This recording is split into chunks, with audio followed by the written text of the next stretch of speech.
So here we are on the middle of a hot sunny afternoon. Whew, it's wicked hot.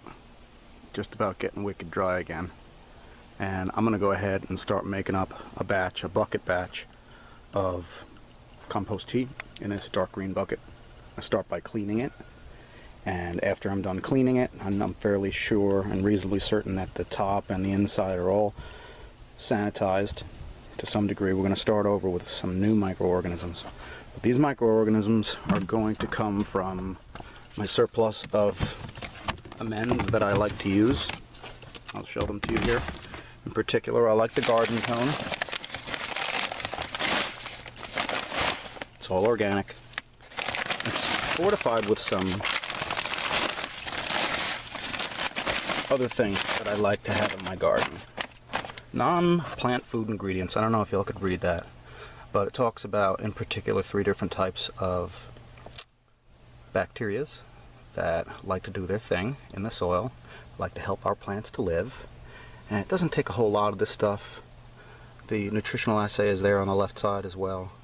So I do like how it works. My plants like how it works, so I like to use it. And it makes this compost tea really, really good. Down here I'll also find some other simple additions. I got nitrogen hungry plants. I like to amend with blood meal because it's, again, an organic source, a good organic source, but it's a bit stronger than just the garden tone alone. Bone meal. I like to use bone meal on my beans. Bone meal is great for beans. It doesn't have much nitrogen, if any at all. Beans don't need nitrogen because they're great at sequestering nitrogen from the air and then fixing it into nodes in the roots. They do this with the aid of all things, soil-based bacteria. So, I like to use that for that stuff. Got a little bit of Epsom salt left over. I do use this in small quantities. It helps to move things along, similar to how potassium works in the soil. It helps to free up nutrients to move to the plant and obviously away from the plant. It's a two-way exchange. So we use this rather sparingly, not much more than about 2 tablespoons per plant over the entire season. I keep green sand. This is something that I swear by. I love it. When I use it on my garden for days and days and days, it smells like a greenhouse. It just smells so good. Everything becomes so active because it's been enriched with these micronutrients, microminerals. Also, as well, it's a great source of potassium, which is something that's often difficult to get in other ways. But this is a great source of that. So for those of you that are looking for great ways to add K, this is a great way to add K. Here, I want to show the agricultural sulfur that I use, which is obviously it's Tiger brand. I'm always talking about Tiger brand. It's 90% sulfur, elemental, derived from elemental sources. So I also like to powderize it like this. I'm not sure how easy that is to see. And I do that because plants need sulfur. Even if they don't need acidity, many plants need sulfur just to become their best. And there's an older bag. Keep that in there. After a while, the bags break down, so it truly is organic, and I suspect the bags, if left out in the wild, would eventually break down, maybe not even after much time has passed at all. So these are the things that I like to use inside my compost tea. There's one other item I like to add, and that's calcium from a hydrated lime that I use. And I will add a small amount of that as well because calcium is good for building strong tissues.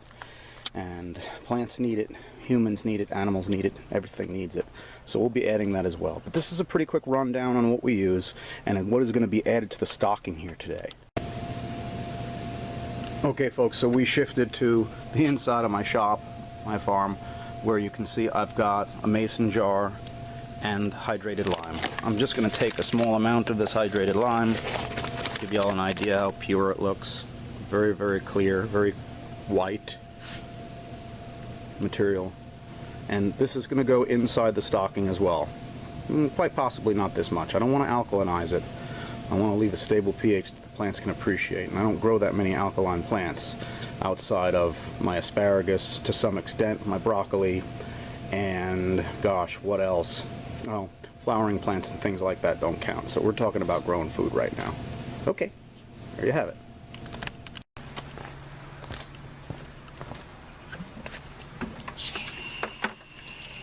Glad to have a farm sink out here. Comes in handy all the time. Was even gladder when we added water down here. Initially we didn't have water, so everything had to be delivered via a hose that was 600 feet long. Those were kind of some trying times, and I'm amazed that we were even able to get past them. I'm thankful now for the relative ease at which we have at gaining access to water. I do have a well on my property. That's where this water comes from the ground. So in times of drought, we tend to be much more conservative with our use. We've recently had some rain. I still don't walk away from a running sink. Daddy taught me that. So there's a clean lid. Now we're going to clean this. We're eventually going to take this bucket back down to my pond, where I have a full-time aeration system on that pond, and the aerator provides oxygen to the lowest levels of the water. I take water in from the depths, around 48 to 50 inches, somewhere in that range, and it comes through my biological filters, and before it leaves, it's oxygenated by that aeration pump. It's got multiple ports on it, so all I'm going to do is borrow one of the air stones and make some compost tea in this bucket.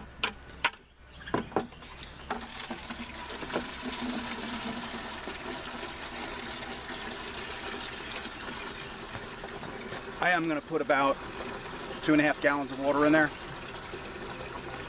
Don't need a whole lot more because my main plan is to feed about 7,000 square feet of garden, and 2.5 to 3 gallons is more than enough to do that because it's a concentrate.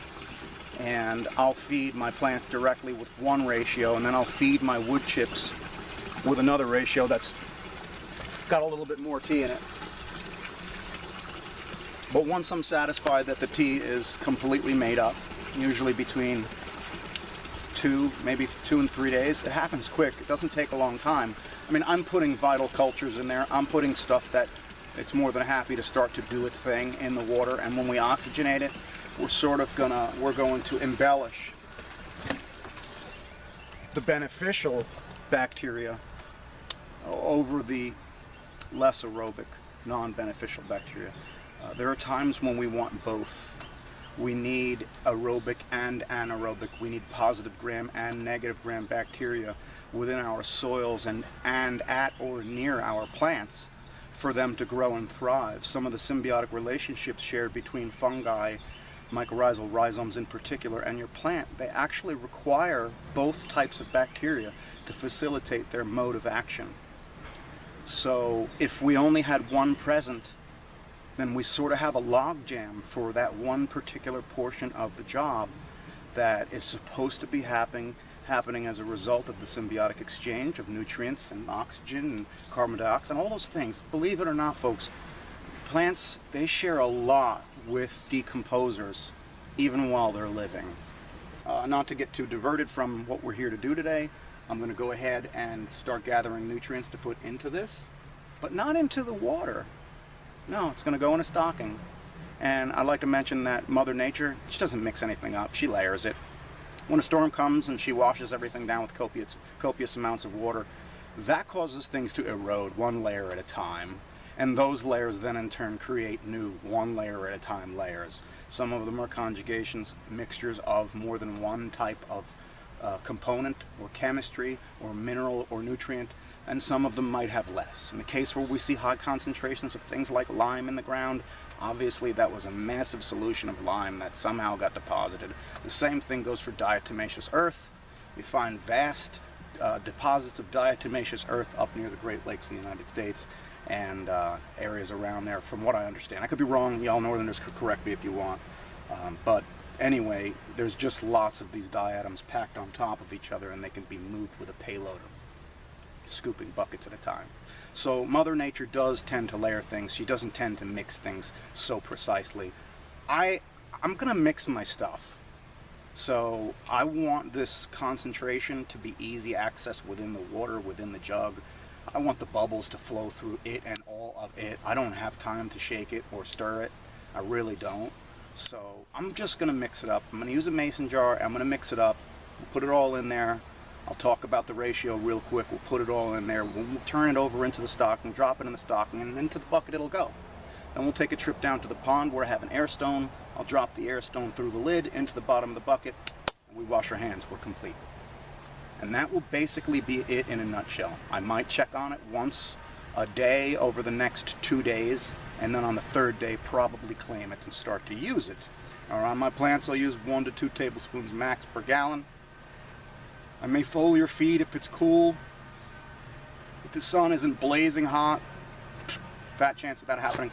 But if I do get that opportunity, I may foliar feed some plants and allow that to them to appreciate the biological benefits of what we're doing. The following day, if it doesn't rain, I can always water, but I do like to wash off any nutrients I put on my plants at some point because they can be an attractant.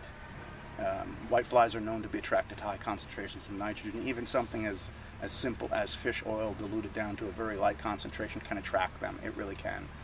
There's other things out there that are attracted to it too. But so that's just what I like to do. It's part of my habits. Maybe it's one of the things that's helped me become successful, and maybe it's not. I don't know. It's all subjective. Others have had varying levels of the same types of successes and probably can relate to what I'm saying.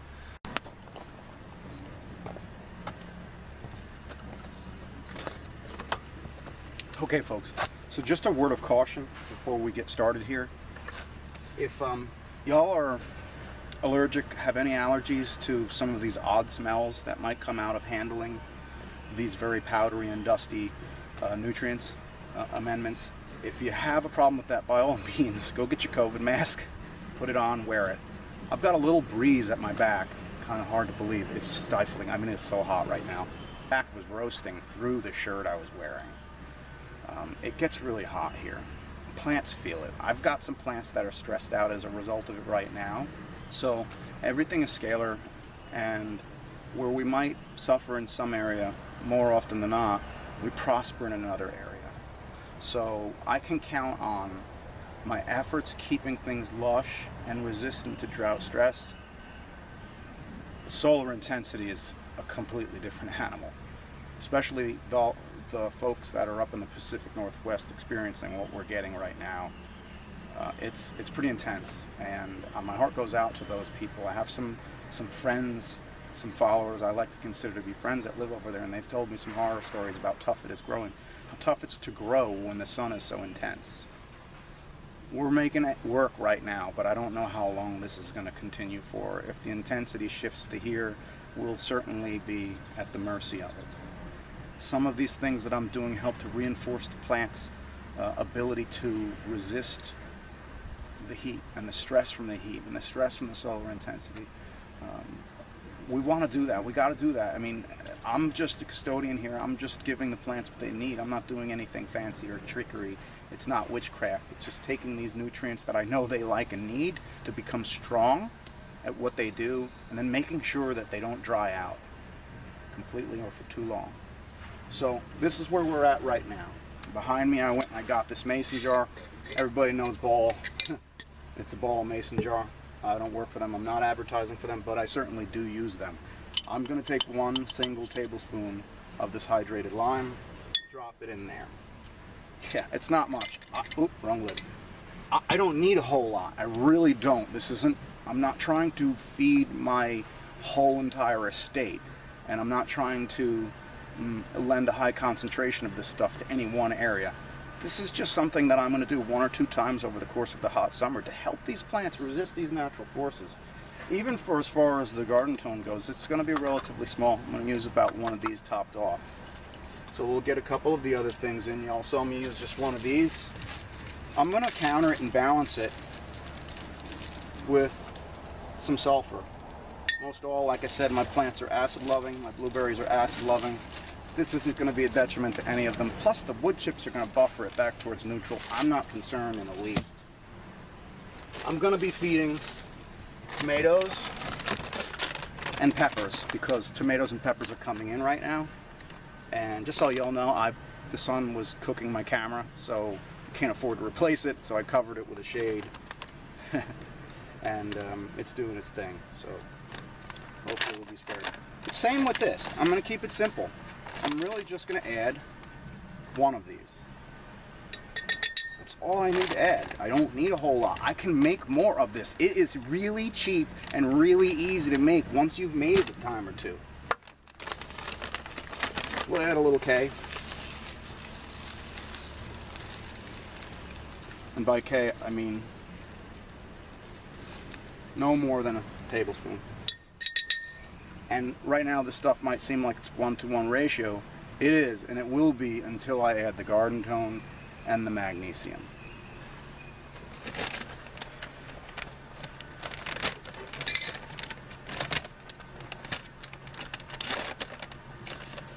Magnesium dissolves in water very easily. I'm going to do about a half a tablespoon.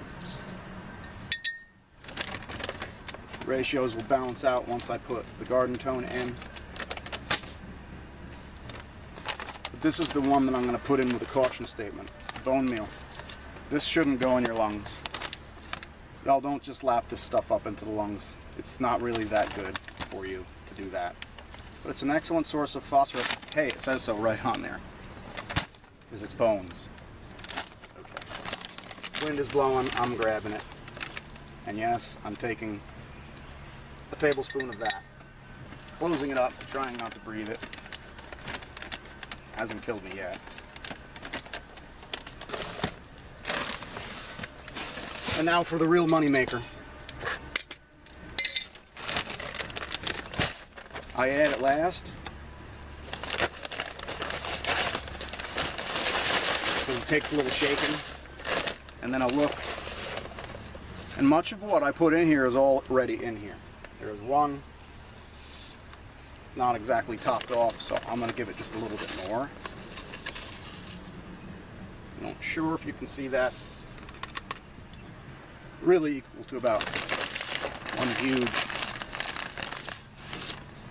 heaping 6-ounce container of strawberry banana low-fat yogurt. We're not currently making yogurt, but it is something I have considered doing. So if y'all feel like talking or chatting like Creekmore, tell me how you make your yogurt. By the way, if you're really sore after gardening, you can add a couple of cups of this to a hot water bath and jump in. Eases the aches. So this stuff will get moved off. It won't stay here. If it stays in the sun too long, it starts to break down a little bit. Not like it sits around very long. We use it.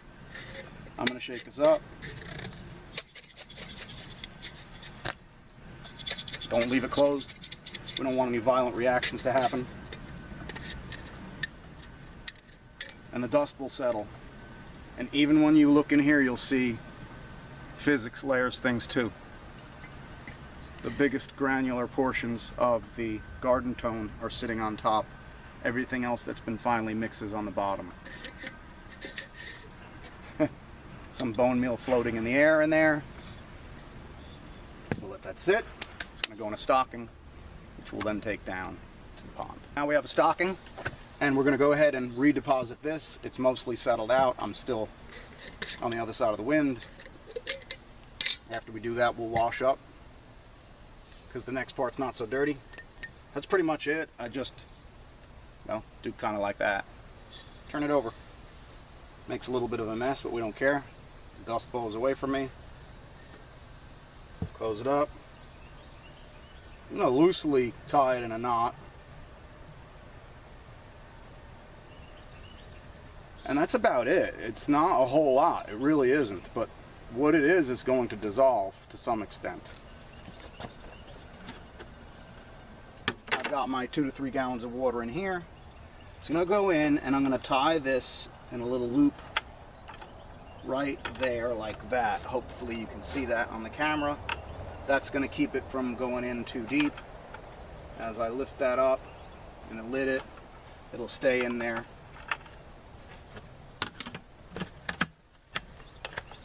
And the lid will work. Okay, now to the pond.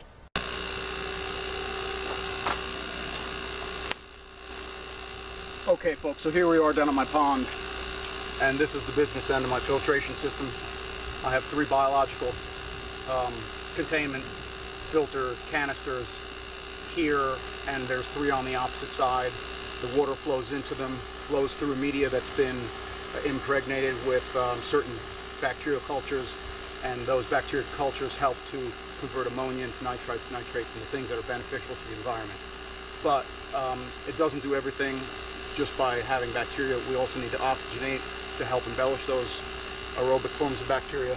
And I do that with this air pump. I think you can see up here.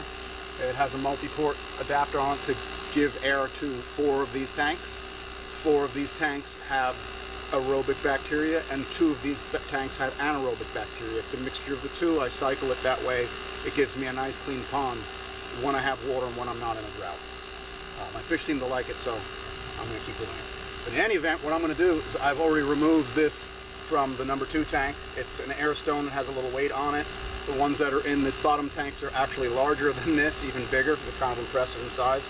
But I'm just going to drop this through a hole in the lid, and then I'm going to zoom in with the camera and show you what it looks like.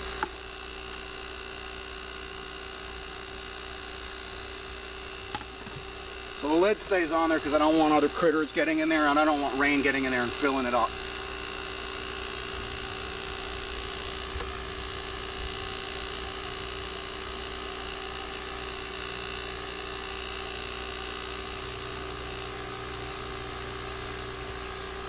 Okay, so after pushing the hose onto the manifold, gosh, I'm sweating like a dog. After pushing the hose onto the air manifold, I turn the valve on, and this is going to get a continuous stream of, well, plenty of air for the next 2 or 3 days. If it looks good after 2 days, I may take it, because I'd like to feed on the weekend, but that doesn't look like that's going to happen, given it's today's Friday. So it can always work for the following weekend, or if I get a chance midweek and I'm not doing something else, without a doubt, it's my pleasure to do this stuff. The plants love it. You start doing it yourself, you'll see they do love it. Those of you that have taken my advice and already done this in the past, I'm pretty sure I've never gotten bad reviews about it. Everyone's always coming back to me saying, hey, things are taking off, thank you for the advice, I love it, blah, blah, blah. Give it a try. If it's different from your system, you can do it differently. You can add more or less. You don't have to use my ratios. The ratios that I use seem to complement the plants that I grow and nothing more. Mother Nature is varied and diversified, and as such, you may find in your experience a plant may need more or less of something that you have. If that's the case, put it in here. The concentration will be a reflection of that ratio, I promise, except for the fact that it'll be full of good, healthy, living aerobic biome. And we want that in the soil to help the plants take up these nutrients. So this is just a great way to embellish it. I'm going to go ahead and pick you up, carry you over here, open the lid, and you can get a good look.